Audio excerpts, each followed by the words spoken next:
Hello everyone, welcome to our Let's Play series of Disco Elysium. This is Colonel RPG as usual, and I'm very happy that you're chose to join me today as we do many important things. I am gonna have a chat with Kuno though. I think it's probably important. Fuck this Kuno, okay? That's, I didn't even... Yeah. Kuno, I need a fridge to stash the body. For the fuck, imp! Good thing you asked the Kuneister. He nods, trying to look older. Kuno knows a fridge perfect for freezing them. Really? I don't believe it. Kuno knows all kinds of shit. Kuno gets around, he says. Where can I find this perfect fridge then? Bacon Man's in a rush, but what's in it for Kuno? He crosses his arms. What's the return on Kuno's investment? Now this is the time to be humble. Say the sir thing. Our rhetoric is bad. We don't have any points to spend. Convince the Kuno to spill the beans. I can also... I suppose I don't need that, because this is a challenging check, and we did it. So I suppose, kind sir, I'll repay you for this information one day. Right now the clock is ticking. Kuno's clock's not doing shit. He looks at his wrist. Kuno's got a fuckload of time. There's nothing on his wrist. Don't believe him, Kuno. He just wants to use your fridge. I do, but now I have a plus on my rhetoric.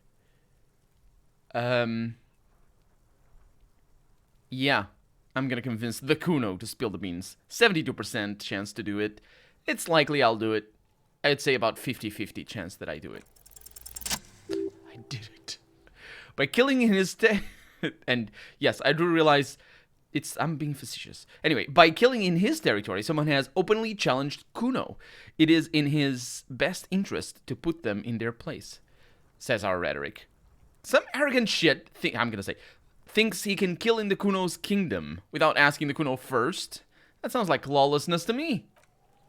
A dark flame smolders in Kuno's eyes as he ponders your argument wordlessly. It looks... or like kings do. Yeah. And I'm gonna continue. This outlaw's fate is in your hands. Let's make an example of him. Help me locate him using fridge body technology. Alright, Kuno hears you. See that shit house over there? He points to the collapsed building with the bookstore. You mean the doomed commercial area? Whatever, don't fuck back at Kuno. He makes a sudden discarding notion. You gotta get in that shit. In there deep. Yes, he means the doomed commercial area. How do I get in the building again? Through the bookstore. You gotta bag the book bitch. Used to be you could get in there through the doorbell. Jam that through the doorbell. Oh yeah, jam that shit. Book bitch changed that. Why didn't you do the hyphenization? Kuno doesn't bag, so Kuno doesn't go there anymore. Beg the book bitch.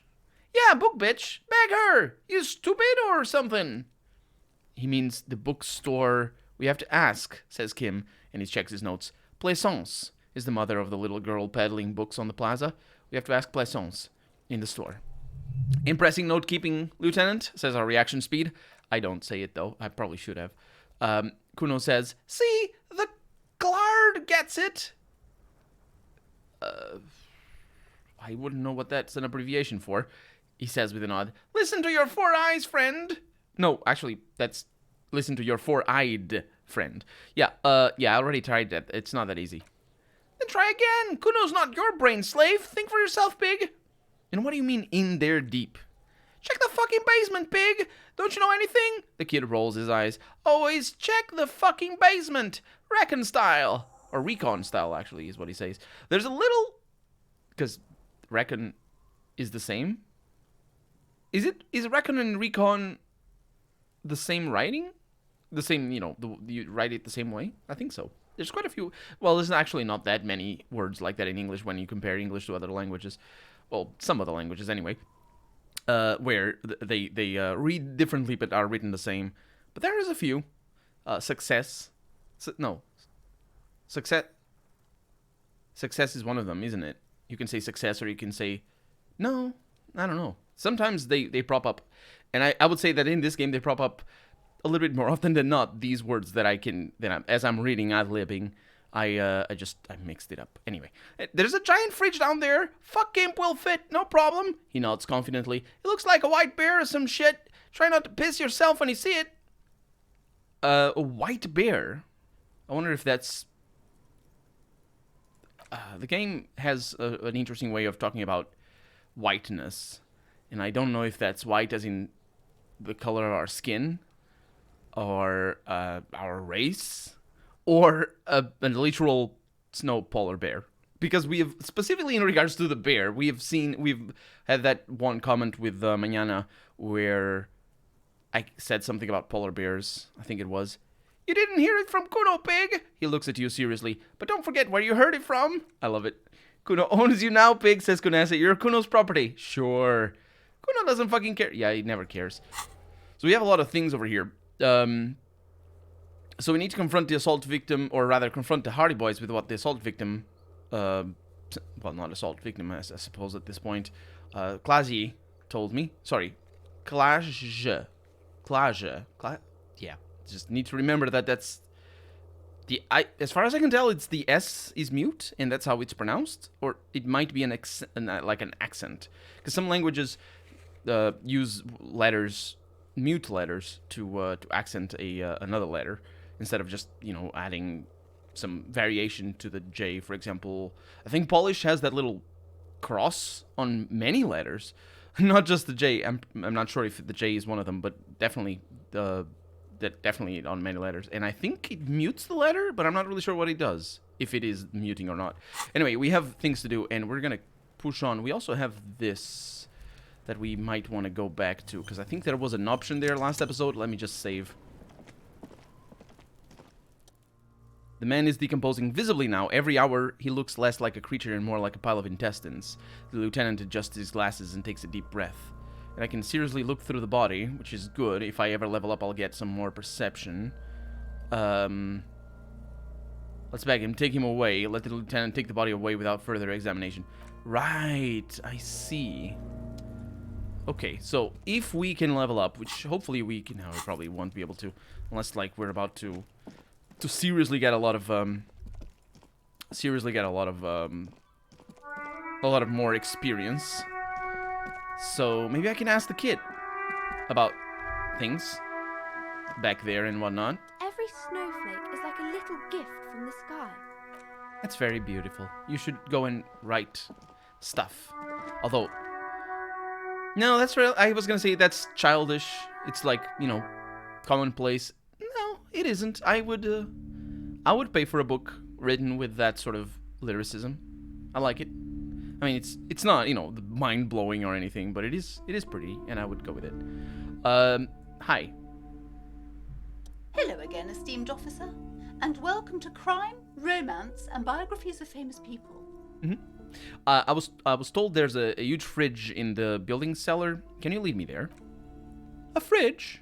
She fidgets with her pendant. No, I don't know anything about a fridge. Aren't you interested in books? She nods at the bookshelves. For whatever reason, she's lying to you about the fridge, says our drama. It seems like you have to find your own way to the cellar. No, seriously, I need to get to the fridge in the cellar. It's a police matter. I have a dead body to take care of. This might actually go badly, because I'm saying that I want a dead body in here. A dead what? Her eyes widen with shock at the mention. Oh my god, a victim of the curse! The curse has started killing people! It's killing now! She grabs her head with both hands. You're right! The curse is worse than ever! That's why you need to let me in there to investigate. You're right, she's mortified. It's worse than I imagined. We definitely have to contain it now. Yes, says our drama. This is your chance. This is your chance. Only a para-detective can solve this case. And this definitely softened her up. Has it? Has it? Because I don't think I can do that. I don't think I can make my drama any better. Certainly can't try it again. So I'm just going to break the door down. I don't know if I need this. Let's find out. Oof. I certainly can't do that. I mean, I could. It's pain threshold, though. Why is it pain threshold? I'm gonna die if I do that. I'm gonna die of a door. Because it looks like it's... I don't know why it's pain threshold. You'd expect it to be physical instrument. What I can do, however, is I can use my Frita clothes to increase my health, as so I don't die. At least not immediately. We're gonna see. Let's find out. I'm trying to. There it is. Break the door down. Of course I fail.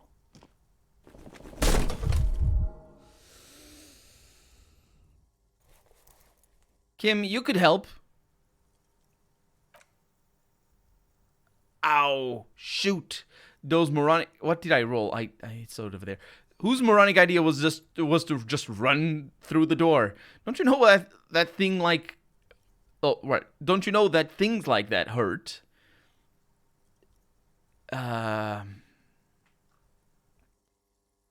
Please don't cry. Please don't cry. I'm gonna slap my face. I don't want anyone to see me cry. Let's go with that. Are you all right? The lieutenant steps closer, his eyes soft and worried.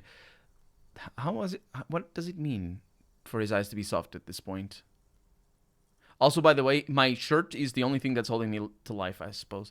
That looked pretty insane and painful, I must admit. What is going on there? She asks Plaisance. An upset, high-pitched voice calls out from the bookstore. Are you really trying to break the door? Break down the back door? I warn you, don't tempt the spirits, officer. You can hear her take a frightened step backwards. Don't tempt the spirits, or you'll damage the holy wards on the door. Yeah, I can't do that again, can I? It barely looks like you've done any damage to the door. However, it's still locked and closed, covered in dozens of little charms and trinkets. Well, I guess that's that. I really don't want to die, though, so I'm not going to take my shirt off. Otherwise, my intestines are going to fall off or something. Something horrible like that. I might be able to convince her again now that I tried to break the door down. Hello again, esteemed officer. And welcome to Crime, Romance, and Biographies of Famous People. It didn't do anything. Curious. This is worrisome. This is worrisome. I don't like this. Because time is of the essence right now, and I really need to do that before the end of the day. So let's go to the Hardy Boys, and hopefully I'll gain enough experience to level up. I honestly doubt it, but we're gonna give it a try. Didn't we have something else over here as well? No, it is still there. Hey. The clowns are still hanging around. What is it now? So Klaja said she wasn't raped? Fuck! The big man's eyes and veins bulge. I knew that fucking whore couldn't be trusted. You've hit a nerve. Titus is furious. No more than that, the loyal Titus feels betrayed. For the record, says Elizabeth, she steps in forcefully, Titus Hardy did not explicitly specify the victim as a whore, nor did he say anything about trusting her. Oh, shut up and stay out of this, Liz, says Titus, and he turns back to you. He raped her. He was out of his fucking mind. You have no idea. She's just in denial, says Elaine. Asshole, you don't understand the traumatic experience. She's shutting down. And she doesn't fucking trust you. Yeah, she's crazy, says Shanky. You know, the rat-faced man says carefully. A crazy bitch. You know the type. She's fucked up. Yeah, I know who I trust, that's for sure. Crazy? What are you talking about? She was very lucid. She wasn't raped, says Kim, and his voice is beginning to betray his agitation. He says, the witness's statements were very clear. Lawman, says Titus through clenched teeth, I am at the end of my goddamn rope with you. I fucking told you not to push her. And you went and pushed her. Something breaks in him. He takes a step closer and says, I'm gonna fucking hit you. That's our reaction speed talking. Duck. I don't think I needed to, Duck, but Elizabeth is stepping in. Titus Hardy, she shouts. Her voice rings through the room like a warning shot. Evart personally sent me to take care of this. If this goes south, we'll all be in this shit. But you, Titus Hardy, are going to be buried. Am I understood? The room is so quiet you could hear a pin drop. The rest of the cafeteria has gone quiet too. Someone has to rush in to break the tension. The second in command says our suggestion, and look who it is, Elaine. Look, Copper, the tattooed man snaps his fingers to get your attention. We know the dead fuck was a rapist and a killer. We got him confessing to it on tape. Show it to him, T. He turns to Titus, who's still breathing heavily. What's the harm, right? Here, jerkwad. He slams an audio tape on the table. Listen to this shit, and then come back and tell me the soldier of Apocalypse was an innocent man. This is their last play, this tape, says our logic. Their story is in tatters, a mess. It might be nice to listen to, but... right. Nice to listen to. That's not the word I would use, but at this point, you don't need to. That's an interesting... I would like to listen to it, though. Why should I care about the tape? You lied to me. You don't care about evidence? His eyes twitches. Or his eye twitches. The fuck are you a cop for, then? Pigs, says Elaine. They don't care about getting the truth. They care about getting convictions. They're fucking keeping score on their bulletin boards. I won't be on your bulletin board, says Titus. If you don't listen to the tape, we got nothing to talk about. So what's in this tape? What's on it? We call it Door Gunner Mega Mix. You'll know why once you listen to it. Where'd you get it? You think we got into this shit deaf and dumb? You RCM aren't the only ones who know how to bug people. There's no university degree for that. Maybe not in this world. So we bugged them. How? We have machines, he nods. We're in logistics. How do you think a harbor works? It's advanced stuff. Understood, says Kim.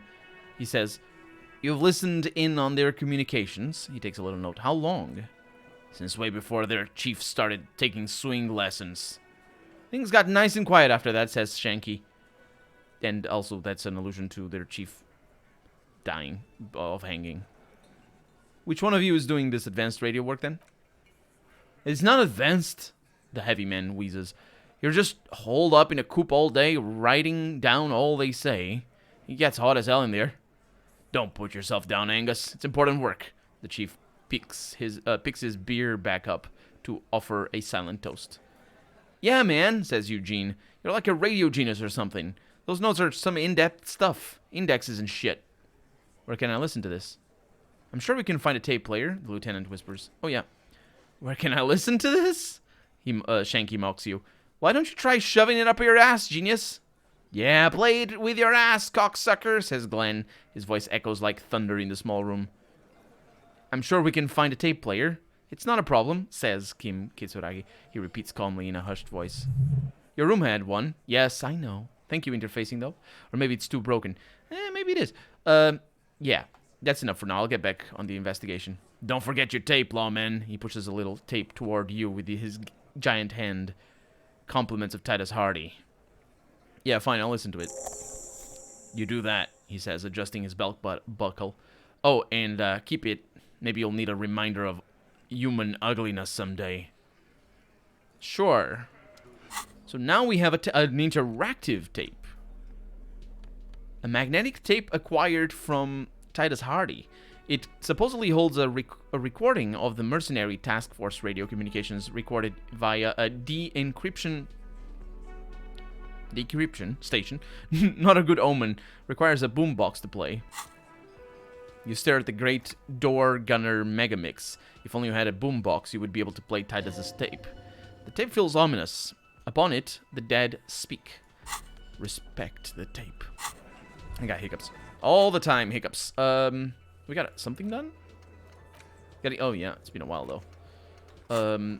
Let's see. Titus, you were told to keep a low profile. Says... I don't remember her name. The lawyer lady.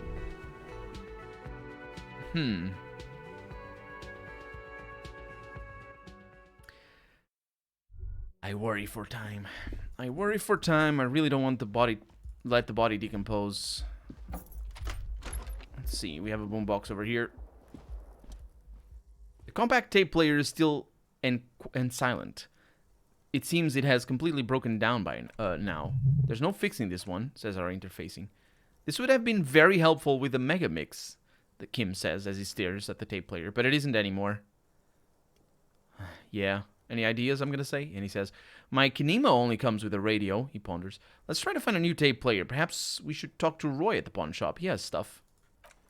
That's a good idea, Kim. Roy at the pawn shop. Wait, that's not Frita. Pawn shop? Well, we should be able to tell now that we have a map.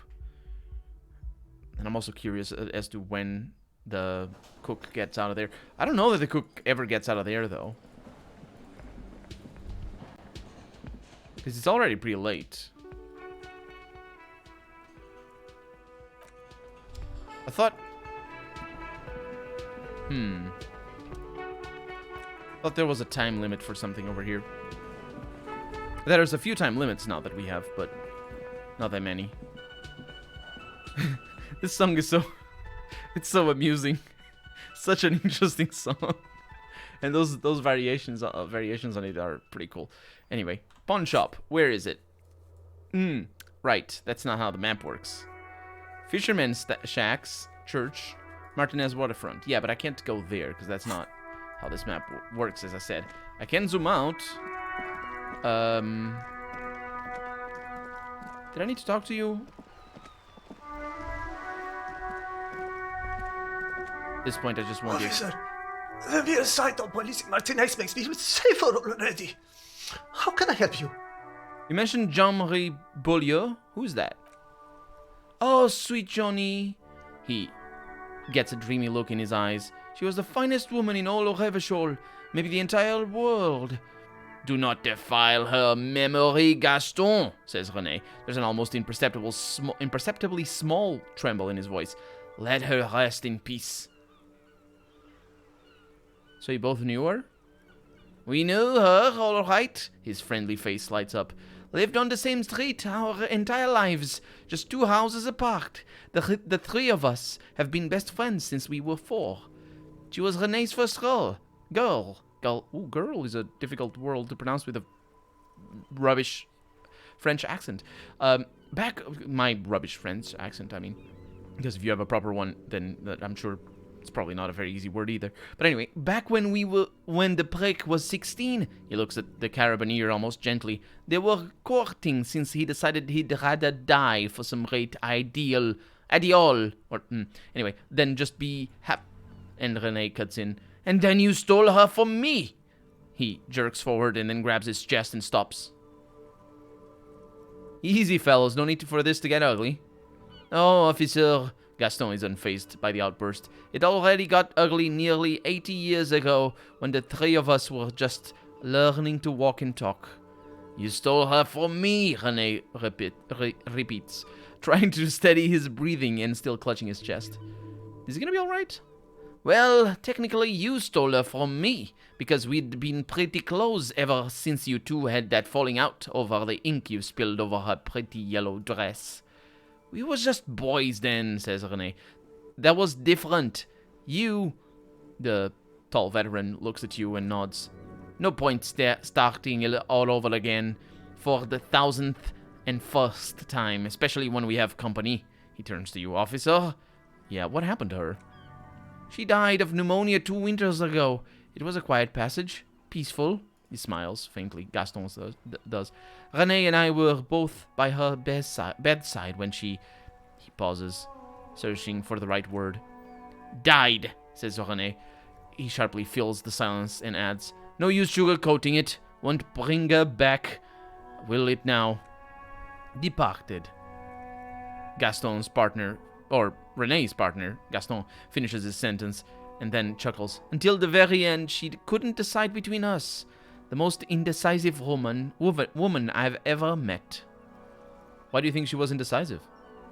She could never make up her mind about anything. What to have for breakfast, favorite color, or which one of us to marry. The look in his eyes is happy and distant. She was always leaving one of us for the other, but never long enough to actually get married. That's a bit odd.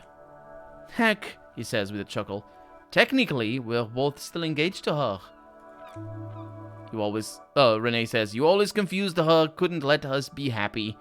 He says with a heavy resentment. Seduced her with your fancy words and pastries. He suddenly remembers you are still there and falls silent and turns away. Well, thanks for sharing. Of course, officer, he says with a smile. Memories are all we have left. I can't convince him to give me his sandwich, even though we had a nice chat. And we had a nice episode as well. I'm gonna look for the pawn shop, but for right now, I'm Colonel RPG. And this has been Disco Elysium. I really hope you've enjoyed it. And if you did, go ahead and leave a comment. Like the video if you want to see the next episode come out sooner rather than later. But above all, thank you so much for watching, and I hope I'll see you next episode. Bye-bye.